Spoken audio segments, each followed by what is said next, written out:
नमस्कार। आज हम एक काफी पेचीदा मसले पर बात कर रहे हैं।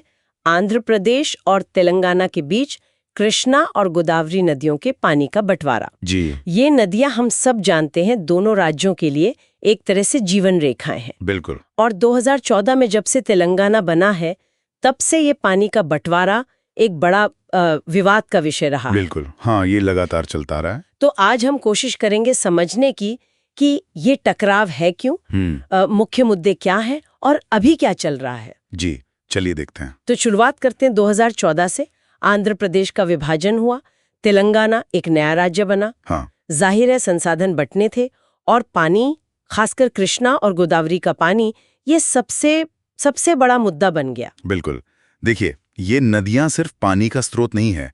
इनसे सिंचाई होती है, पीने का पानी मिलता है, बिजली बनती है। मतलब दोनों राज्यों की अर्थव्यवस्था, लोगों की रोजमर्रा की जिंदगी सब इनसे जुड़ी हैं। तो बंटवारा शुरू से ही बहुत संवेदनशील मामला था। तो पहले कृष्णा नदी की बात करते हैं। इसमें जो मुख्य बांध है श्रीशैलम है, जो लगभग सीमा पर ही है ना? हाँ, बिल्कुल। श्रीशैलम, फिर नागार्जुन सागर, पुलिचिंतला, ये सब मुख्य हैं। और यहीं पर तेलंगाना का आरोप है कि आंध्र प्रदेश ज्यादा पानी इस्तेमाल कर रहा है, खासकर वो अपनी रायलसीमा लिफ्ट सिंचाई परियोजना के लिए। जी, लिफ्ट सिंचाई यानी पानी को पंप करके ऊपर ले जाना। तेलंगाना कहता है कि आंध्र जरूरत से ज्यादा पानी इस प्रोजेक्ट के लिए खींच रहा है, जिससे उनके हिस्से का पानी कम हो रहा है। लेकिन आंध्र का भी तो अपने पक्ष है, वो क्या कहते हैं? हाँ, आंध्र प्रदेश का कहना है कि तेलंगाना भी तो अपनी तरफ अनधिकृत लिफ्ट परियोजनाएं बना रहा है, जैसे वो पालुमुरू रंगारेड्डी परियोजना का नाम लेते हैं। अच्छा, तो नतीजा ये होता है कि हर साल जैसे ही मानसून के बाद बांधों में पानी आता है, पानी छोड़ने को लेकर, इस्तेमाल को लेकर तनाव एकदम बढ़ जाता है। और इसमें एक और बात है, तेलंगाना ये भी महसूस करता है कि अविभाजित आंध्र प्रदेश में ऐतिहासिक रूप से उसके साथ पानी के मामले में नाइंसाफी हुई है। ओहो। तो अब वो एक तरह से उस ऐतिहासिक नुकसान की भरपाई और न्याय संगत बिल्कुल बराबर का आवंटन चाहता है। अच्छा, तो ये सिर्फ अभी के पानी का झगड़ा नहीं है, इसमें वो इतिहास का बोझ और नाइंसाफी का एहसास भी जुड़ा है। हाँ, बिल्कुल। ये एक और परत है जो मामले को आप कह सकते हैं और ज्यादा उलझा देती है। समझ गई। अब जरा गोदावरी नदी पर आते हैं। मैंने सुना है कि यहाँ विवाद शायद कृष्णा जितना तीखा नहीं है। हाँ, तुलनात्मक रूप से शायद उतना नहीं, लेकिन ऐसा नहीं है कि कोई विवाद है ही नहीं। यहाँ भी परियोजनाओं को लेकर असहमति है। जैसे तेलंगाना का बहुत बड़ा प्रोजेक्ट है कलेश्वरम लिफ्ट सिंचाई प्रोजेक्ट। कहते हैं दुनिया का सबसे बड़ा मल्टी स्टेज लिफ्ट सिंचाई प्रोजेक्ट है। हाँ, सुना है इसके बारे में। और दूसरी तरफ आंध्र की पत्ती सीमा लिफ्ट स्कीम है, जो गोदावरी का पानी कृष्णा बेसन में ले जाती है, खासकर विजयवाड़ा के पास।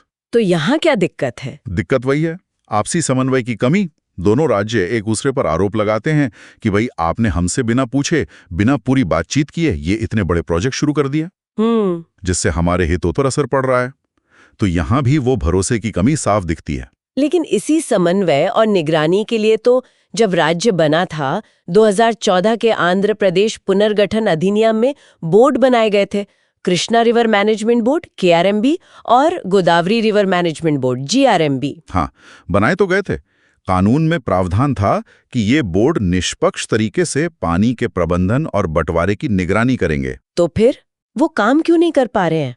असलियत यह है कि जमीनी नियंत्रण, मतलब बांधों का डे टू डे ऑपरेशन, वो अभी भी काफी हद तक राज्यों के पास ही है। अच्छा। प्रोजेक्ट्स का हैंडओवर बोर्ड को पूरी तरह हुआ नहीं है। पानी पर नियंत्रण असल में आप देखिए एक तरह की राजनीतिक शक्ति का प्रतीक बन गया है। हाँ, ये तो है। और कोई भी राज्य इसे आसानी से छोड़ना नहीं चाहता।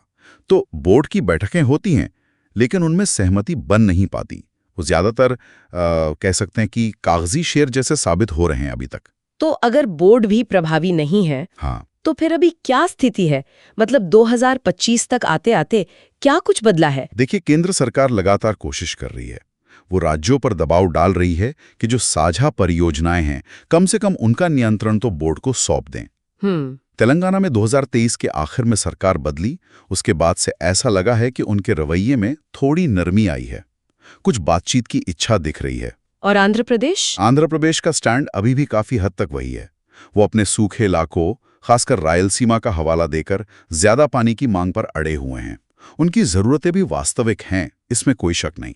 और इस सब के बीच ये KRMB, GRMB क्या कर रहे हैं? KRMB खास तौर पर अब पारदर्शिता पर जोर दे रहा है। वो कह रहा है कि भाई एक केंद्रीय निगरानी प्रणाली हो, रियल टाइम डेटा मिले। रियल टाइम डेटा मतलब कितना पानी बांध में आ रहा है, कितना छोड़ा जा रहा है, किस नहर में कितना जा रहा है, इसका एकदम लाइव हिसाब किताब हो, ताकि कम से कम तथ्यों पर तो कोई विवाद ना रहे। चलिए, ये तो हुई तकनीकी और प्रशासनिक बातें, लेकिन जैसा हम शुरू में बात कर रहे थे, इसमें क्षेत्रीय भावनाएं, राजनीति, ये सब भी तो बहुत घुला मिला है। बिल्कुल बिल्कुल, ये सिर्फ पानी के क्यूसेक या TMC का हिसाब नहीं है। ये जोड़ा है तेलंगाना के लोगों की इस भावना से कि हम नदी के ऊपरी हिस्से में हैं, फिर भी हमें पानी कम क्यों मिला है। और उधर आंध्र के लोगों की, खासकर रायलसीमा जैसे इलाकों की, वो वास्तविक चिंता है कि हमारे यहाँ सूखा पड़ता है, हमें ज्यादा जरूरत है। और ये भावनाएं फिर राजनीतिक मुद्दे बन जाते होंगे। हाँ, जाहिर है राजनीतिक दल इन भावनाओं को उठाते हैं, भुनाते हैं, जिससे समाधान ढूंढना और मुश्किल हो जाता है। तो ये पानी का बंटवारा कम और क्षेत्रीय पहचान, असुरक्षा, राजनीतिक हित, इन सब का एक जटिल मिश्रण ज्यादा है। सही कहा, ये एक बहुस्तरीय समस्या है जी। तो फिर आगे क्या रास्ता दिखता है? ऐसा लगता है कि जब तक ये बांधों का नियंत्रण पूरी तरह बोर्डों को नहीं मिलता, और शायद उससे भी जरूरी राज्यों के बीच वो भरोसे की बहाली नहीं होती, तब तक तो एक गतिरोध ऐसे ही चलता रहेगा। ये एक बड़ा सवाल है, और यहाँ सोचने वाली बात यह है कि क्या सिर्फ तकनीकी समाधान, जैसे आपने कहा रियल टाइम मॉनिटरिंग या फिर सुप्रीम कोर्ट का कोई फैसला, क्या सिर्फ यही रास्ते बचे हैं, या फिर इन राज्यों को एक दूसरे की जो क्षेत्रीय असुरक्षाएं हैं, जो चिंताएं हैं, उनको समझने के लिए और आपसी विश्वास बनाने के लिए क्या किसी और तरह की बातचीत, किसी नए मंच की जरूरत है? ये विचार करने वाला मुद्दा है।